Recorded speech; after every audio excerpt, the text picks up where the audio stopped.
செய்து வணங்கி வருபவர் அவர் கோமாதா ஆசி தினம் கிடைக்க பெற்றவர். கோமாதாவை பூஜை செய்து வணங்கி வருபவர் அவர் கோமாதா ஆசி தினம் கிடைக்க பெற்றவர்.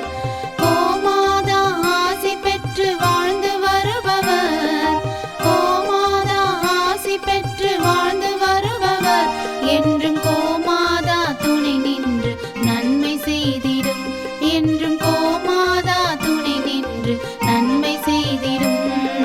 கோமாதாவை பூஜை செய்து வணங்கி வருபவர் அவர் கோமாதா